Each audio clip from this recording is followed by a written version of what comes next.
Hello lovely people, I'm back with another tutorial on this. I'm running out of names to name my looks, but this kind of colourful eyeliner cut crease look right here. So as usual, I'm starting off with the Plouise base shade 5, and I'm just using a fluffy brush. This is the Peaches brush, PC, can't remember. And I'm just blending it out. This gorgeous palette called the Brew palette by September Rose, and I'm taking the shade Robust, and I'm using that for my first blend, and I'm taking my Morphe M562 brush to do this. We treat that the control on me and she made you. So brother make you hold on. Make you know the lose God. Make it just a trust God. So next shade I'm going in with is Spice Chai, and I'm using my Zoeva 224 brush to do this blend, and I'm just blending out the first blend with this brush. Life he sees you. Yeah. As a life he sees you. If you're just trusting God, So now I'm going in with the shade Pumpkin Spice, and I'm using a bit of a larger brush, a more fluffier one, and this is Zoeva 228 brush, and I like using a bigger brush just to get a bigger blend.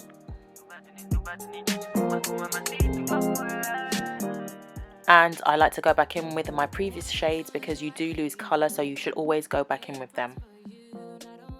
I'm now taking the Plouise base in shade 2, and I'm using the Master Stroke number 10 brush, filbert brush. This is actually a paint brush, and I'm just using this to cut my crease.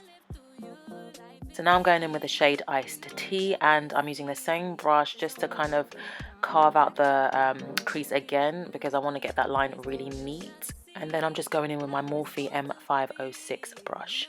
Now I'm going in with the shade Roboyus again, and I don't know if I'm even saying it right, and I'm just using that just to blend out the edges, and then using Spice Chai as well to just create a kind of like ombre effect.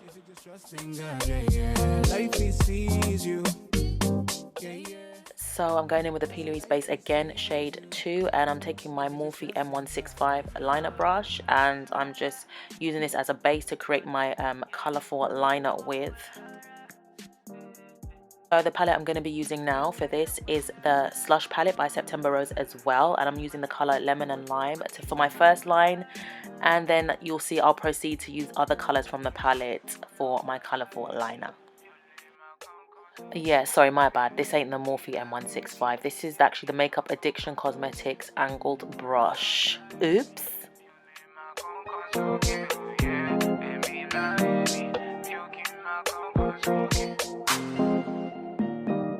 So I'm going in with that trusty Plouise base once more as my, in my waterline, should I say, as another base for colourful liner. Don't ask me what brush that is, I don't remember. And I'm using the shade Blue Kakakuku. I can't pronounce the name of it, so that's what I'm going to call it. And I'm using the same Makeup Addiction Cosmetics brush to do this. So I'm just using the base in shade 5 just to clean up and also ready for my under eye blends. And I'm going to be going in with the first 2 shades that I used at the beginning and just place those underneath my eye. Yeah, I don't know what brush this is. It doesn't really have a name on it, I think. But you know, any like kind of flat shader brush will do. This brush I'm using is the MAC 239 brush. I'm taking the shade Coconut Milk, and I'm using my Morphe M507, and I'm just placing that in the inner corner of my eye. Then I'm going to go in with my Plouise Pigment in Popping Candy, and I'm just placing that on top. This is the finished look, guys. I hope you enjoyed this tutorial. Thank you so much for watching, and yeah, obviously I added lashes. Bye guys. Mwah. As a life he sees you.